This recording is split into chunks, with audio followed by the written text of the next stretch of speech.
Hi friends, this is Professor Vinod D'Souza, Associate Professor, Department of Civil Engineering, AJ Institute of Engineering and Technology in Mangalore. We are discussing the chapter called as Specifications. In the previous class, we have seen what is the definition of specification, what are the different types of specifications, and how to write the specifications for materials and different different items of works. And with this regard, we have seen what are the specifications for earthwork excavation and cement concrete bed for foundation. These items we have completed. So today we'll move further and we'll discuss the remaining topics which comes under specifications. As we all know, specifications is nothing but is a detailed description of the workmanship, materials and labors for the work which has to be done in the site. And in the specifications, we have to clearly mention how the work has to be executed in the site so that it will be helpful for the engineer, laborers, as well as owner to carry out the works. For the laborers, it is easy that they will know the procedure of executing the work, and they can go according to that. For the engineer in charge, he can check whether the work has done according to specifications, standards or not. And for a owner, he'll come to know whether the work is up to the standards or not, or if the work is not done according to the specifications, he can claim the compensation from the contractor. That's why specifications becomes a very important document in the construction industry.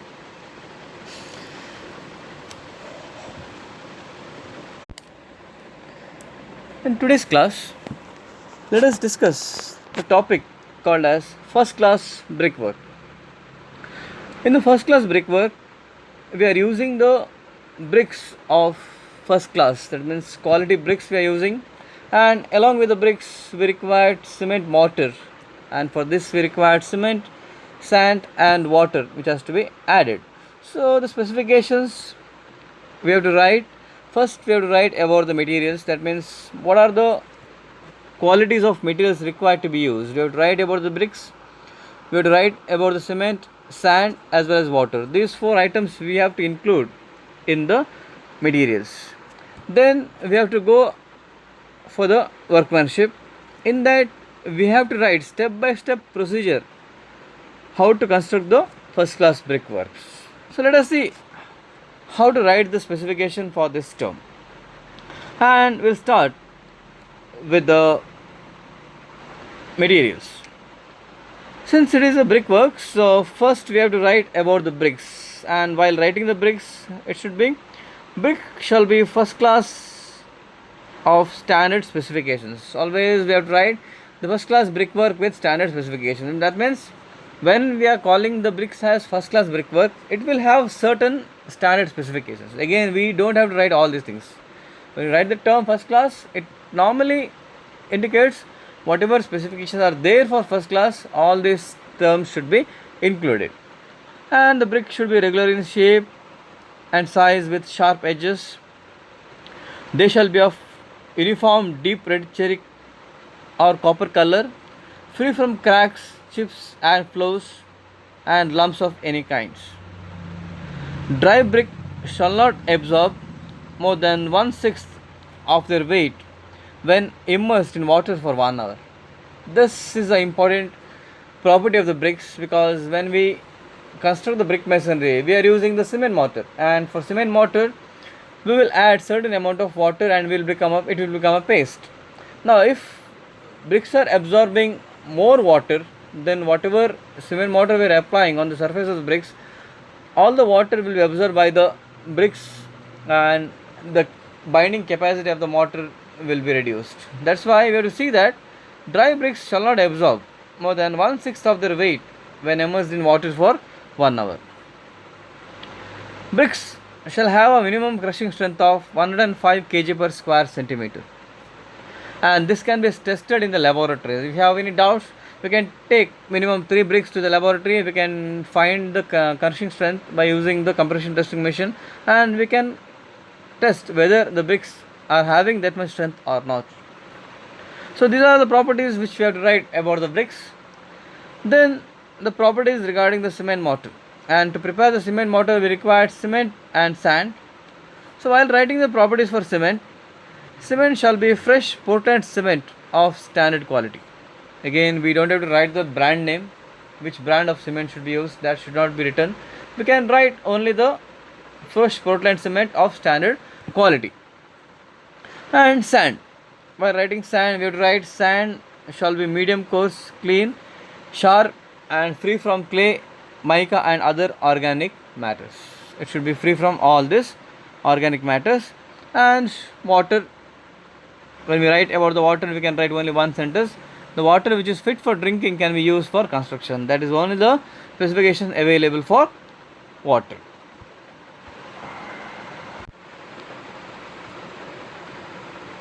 Next we have to write about the mortar, because the mortar plays an important role in the construction of bricks. To hold the bricks together we require the mortar. That's why we have to write clearly about the mortar. To prepare the mortar we require cement, sand and water, and the brickwork shall be done with the specified mortar. It may be cement or it may be lime, mixing the ingredients in the specified proportion. Specified proportion is nothing but, if it is 1:4, indicates that 1 part of cement should be mixed with 4 parts of sand.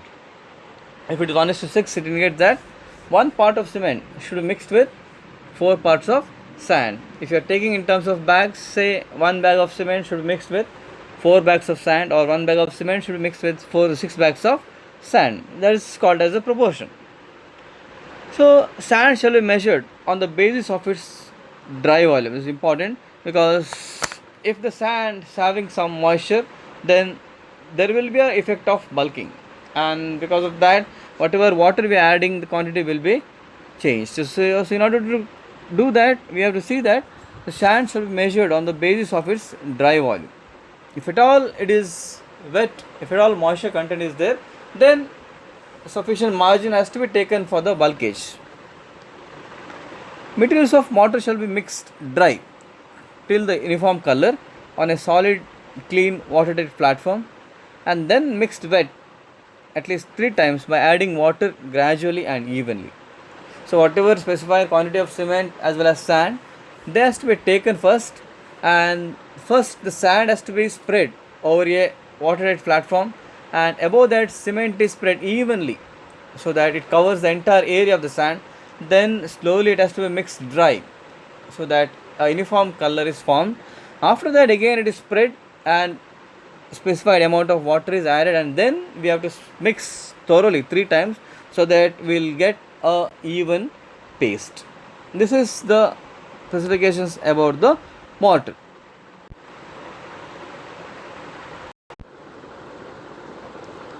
So once the mortar is ready, now we have to start laying the bricks.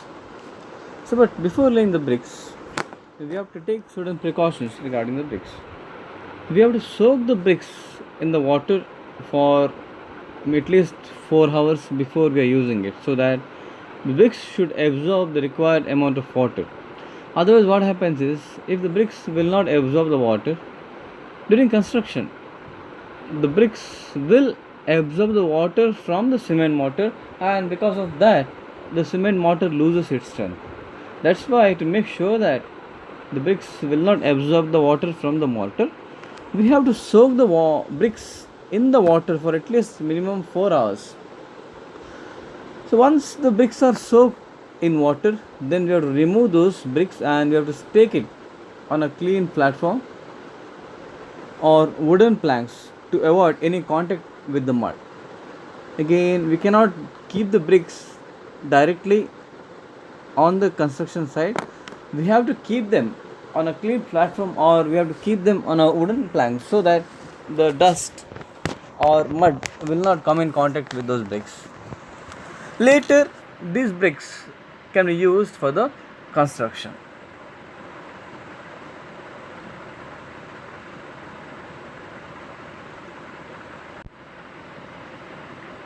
Next is the laying works.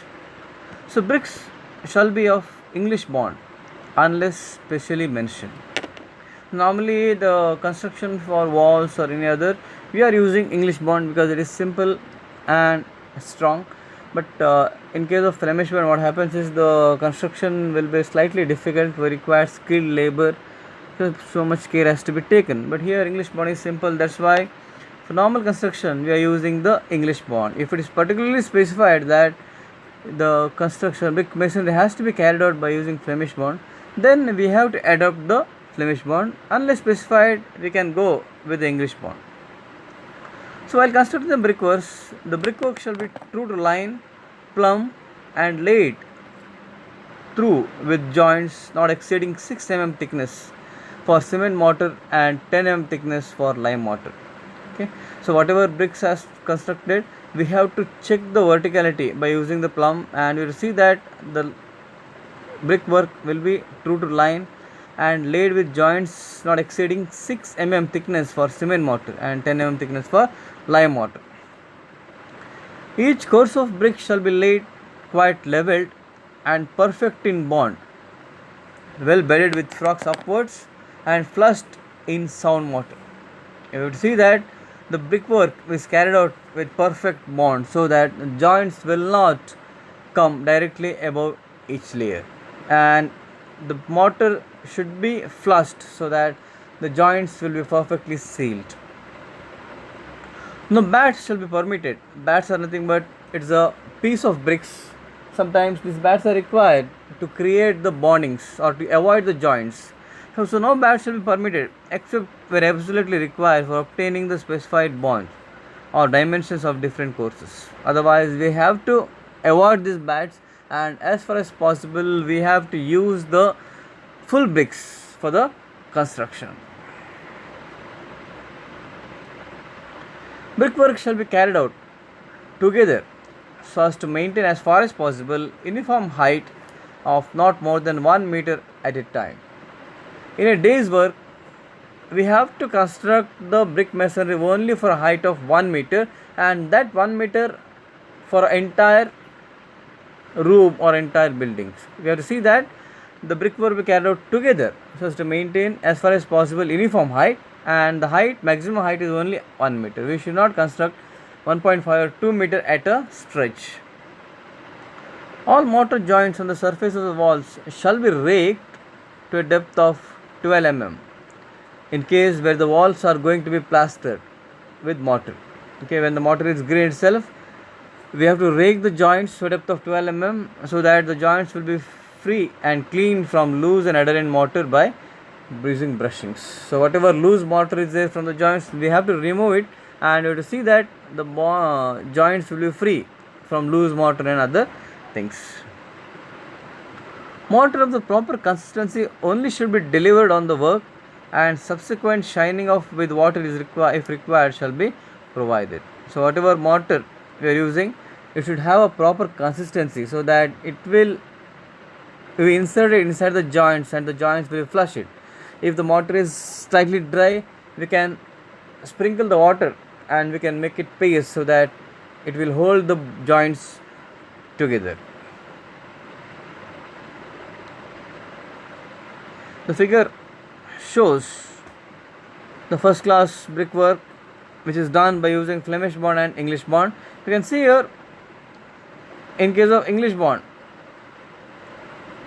the alternative courses are headers and stretchers, and a small brick bat is used to avoid the joints. Whereas in case of Flemish bond, you can see in both the courses there are headers as well as stretchers. So slightly difficult to construct, and here we have to take utmost care so that joints will not be exactly above each other. So this is the difference between two bondings, and here in this figure it is shown how the brickwork is constructed by using the English bond, also how the work is be carried out, how will the joints will be raked, and how the work will be carried out, how the work is stopped for a height of 1 meter. All these are shown in this figure. So while using the mortar, if the mortar is thick or thin, that should be remixed. We should not use very thick mortar. Also, we should not use very thin mortar. If we found that mortar is thin or thick, it should be remixed with the sufficient quantity of cement, and then only it should be used for the construction. Only Flemish bound mortar within hour of cement, within hour for cement and 24 hours for lime mortar from the time of adding water shall be used, and no cold mortar be allowed in brick joints even remixed. The old mortar, if available, should not be used directly. It should be remixed with the cement and water, and then only it should be used for the construction. So as far as possible, during rain no brickwork should be carried out, okay, because it will spoil the work. It will spoil the cement mortar which is applied on the joints, and it will reduce the strength of the brick mortar. As far as possible, it should be avoided. But during during some unavoidable cases, some special arrangement are made to protect the brickwork from rain for 24 hours according to the direction of the engineer in charge. Okay, you have to see that whatever brickwork is carried out, that should be protected from the rain for at least 24 hours, and then anyway we are going to for curing. The next thing is regarding curing. Once the brickwork is done, the fresh brickwork shall be protected from rain or sun while it is green. Okay. So at least for 24 hours it should be protected from rain or sun, so that the mortar will attain the sufficient strength. Then the brickwork should be kept wet on all the faces for at least 10 days during the construction. So 10 days curing period is required so that the mortar will get the required strength. At the end of the day, top shall be formed on top of the walls by weak cement mortar or mud by digging to a depth of 2.5 centimeter minimum and be flooded with water. Okay, this should be carried out for the curing. Normally, at the up to the height of 1 meter, we require the scaffolding. Otherwise, it is not possible to carry out the brickwork. And whenever brickwork is used in first class brickwork, double scaffolding having 2 sets of vertical supports shall be provided, because normally sometimes we are going for single scaffolding where the supports are given for the fresh wall, whereas this is the brick masonry. The wall itself will be slightly weak. That's why we should not put any support on the wall. Instead, we have to go for double scaffolding where 2 sets of vertical supports are provided. The supports, whatever supports are provided, should be sound and strong, tied together by horizontal pieces over which scaffolding planks shall be fixed, so that a person can stand on that plank and the work will be carried out. So these are the precautions, or these are the specifications required for the construction of first class brick masonry. And we have to see that all the items are covered in this, so that there won't be much problem for the mason, contractor or engineer to carry out the work. If it is the construction of second class brickwork, only there will be changes with the quality of bricks. Instead of first class, we can allow the second class brickwork, whereas the remaining procedure will remain same.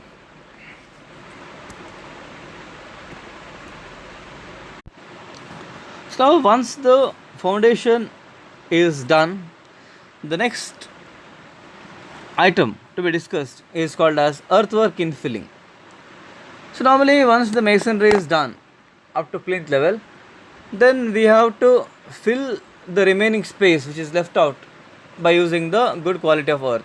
Also, once the foundation is done, then the remaining portion of the trenches has to be filled out by good quality of soil, and that is called as earthwork infilling. So now backfilling of foundation trenches shall be taken as soon as brickwork has been carried out up to the plinth level. That means once the brickwork or once the foundation can be of anything, either brick or random rubble masonry. Once the random rubble masonry or brickwork is reached up to the plinth level, then we have to backfill the foundation trenches and also the plinth space, which will be from ground level up to the plinth level. The space between the masonry and the side of the foundation trenches shall be cleared of whatever have fallen and shall be filled with earth. So first we have to see that the trenches or plinth portion is free from all other organic matters. If there is any organic matter falls in the trenches, that should be removed and the trench should be clean. And once it is clean, then it should be filled with the good quality of earth. Sometimes the same earth which is excavated, if it is of good quality, that can be refilled. If we found that the soil which is available after excavation is not good for filling, then we have to reject that and we have to get a good type of soil from outside and then we have to do the filling. The earth shall be loose, whatever earth or whatever soil we are using for filling, that should be loose and free from brick bats, pieces of stones and vegetable matters. As far as possible, we should get a pure soil which is free from all these bats, pieces of stones and vegetable matters. It shall be deposited in layers not exceeding 15 centimeters. While filling, the depth of the filling may be around 45 to 60 centimeter. In that case, we have to see that the soil is filled in layers not exceeding 15 centimeter. Once the soil is filled in first layer, it shall be well watered and damped so that proper consolidation and settlement will occur. Later, the next layer is spread over it. Yeah. Proper watering should be required so that the consolidation or consolidation takes place, and then only we have to go for the second layer of filling. So this procedure has to be adopted for the item called as earthwork in filling. Here this figure shows how the filling is done in stages. You can see here in the first figure how the soil is filled and how it is ramped. Second figure shows the plinth is entirely filled with the soil. Similarly, third figure shows how it is watered and ramping is going to take place. And fourth, initially the soil is filled and later the water is spread and compacted. All this figure shows the procedure for earthwork in filling. So next item which we are going to discuss is called as damp proof course. Damp proof course is normally applied above the plinth level so that it reduces the dampness which is coming from the ground up to the floor level. That's why it is called as damp proof course. It prevents all the dampness because of the groundwater table or because of rainwater. The dampness will not enter inside the rooms or inside the hall, kitchen. So that's why this damp proof course is provided. And the damp proof course normally will be of cement concrete and should have a mix of around 1:4 or 1:3, and usually the thickness will be up to 2.5 to 4 centimeters. Okay, only the 2.5 to 4 centimeter thickness of damp proof course is provided, and it is laid by using the cement concrete of mix 1:2:4 or 1:1:3 as specified. So as we are talking about the cement concrete, the materials required for concrete are coarse aggregates, sand, cement and water. So now we have to give the detailed description about the coarse aggregates, sand, cement and water. In the previous specification, that is cement concrete bed for foundation, again in that we have given a detailed description about the materials, and those same description can be added here.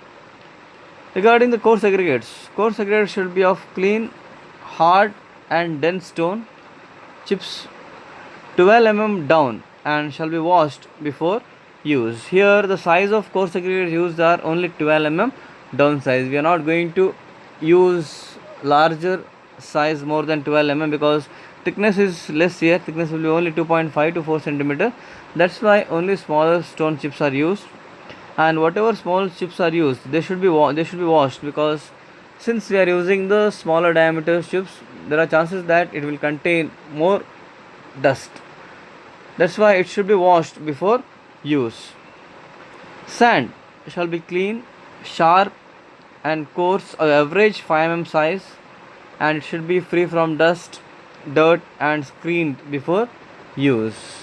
Since we are using it for the concrete, it should be screened so that whatever stone, pebbles and whatever dust is there, that should be removed.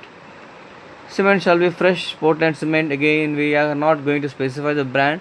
We are saying that only it's fresh Portland cement and it's left to the contractor or engineer.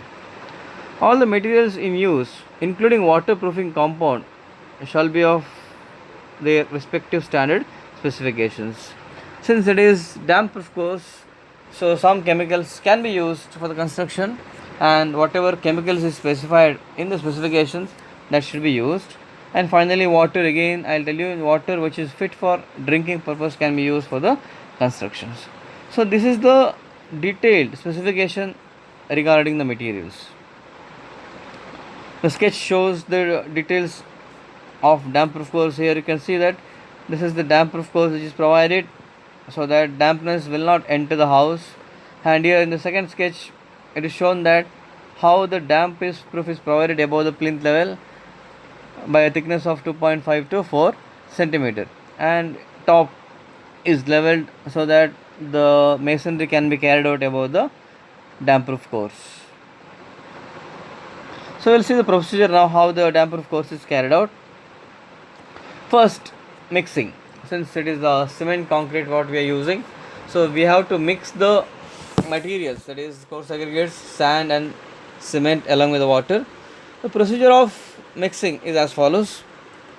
Coarse aggregates and sand shall be measured by volume with gauge boxes, and cement bag having a weight of 50 kg and volume 10 cubic meters. So whatever quantity of coarse aggregates and fine aggregates, that will be taking in terms of volume. It is not possible to weigh them in the site. That's why we are comparing it with the volume of one bag of cement. If you are taking one bag of cement as average, then we have to go for a certain volume of sand and certain volume of coarse aggregate. That is called as volume batching. Regarding the cement, some sample test of cement's bag shall be made at work to ensure its specified weight and volume. You can check some cement bags so that if it contains exact 50 kgs or not. Then the mixing, which will be done on a clean solid platform. Dry coarse aggregates should be staked evenly on the floor. First you have to take the dry aggregates, and those dry aggregates should be staked evenly on the floor, should be spread evenly on the floor. Then sand and cement in the specified quantities are first mixed dry till the uniform color without adding the water. So we have to take the required amount of sand and cement, and that should be mixed dry so that we'll get a uniform color.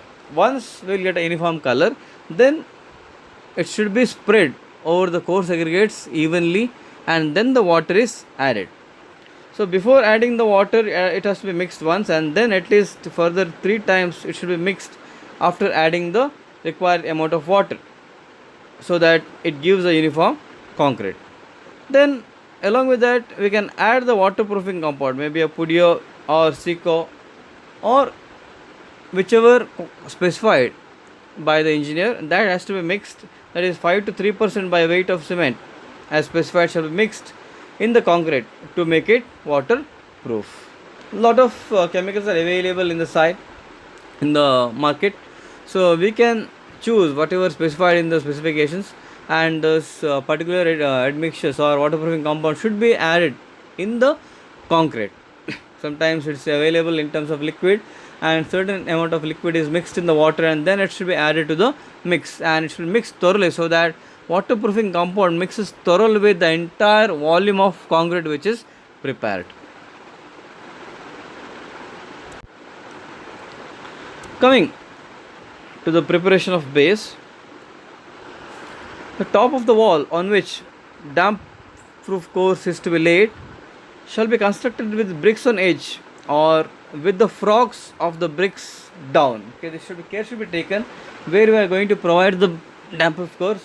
There the brick should be constructed with the frogs downwards. The top of the plinth bed over which damp proof course is to be placed shall be thoroughly cleaned with a steel brush, washed and wetted before laying the course of concrete. If it is brickwork, then it should be thoroughly wetted so that the bricks will absorb the required amount of water. Otherwise, it will absorb the water from the concrete. Again, it will weaken the strength of the concrete. That's why it should be properly wetted before construction. Wooden straight edges shall be fixed on plinth wall having the same inner width as that of the required width of the DPC, so that whatever DPC is provided, it should be within that straight edges. Laying. Damp-proof course may be laid to the full width of the plinth or the superstructure as specified in the drawing or specially mentioned. Sometimes they'll specify only for a particular width the DPC has to be laid, or sometimes they'll specify for the entire width the DPC has to be laid. It shall be laid to the specified thickness of 2.5 to 4 cm over the plinth wall, flushing with the floor surface, and shall not be carried across the doorways or such other openings. So to take care, you have to see that this plinth DPC, whatever we are providing, will not obstruct the door openings. Sometimes we can provide for the entire plinth wall, or sometimes we can leave the door openings as specified again. DPC shall then be consolidated by tamping and leveled both longitudinally and transversely. That's very, very important. First, we have to tamp it so that the concrete settles evenly, and then we have to level it longitudinally and transversely. Laying shall be completed in the same day. That's because of the joints and breaks shall not be given any door openings.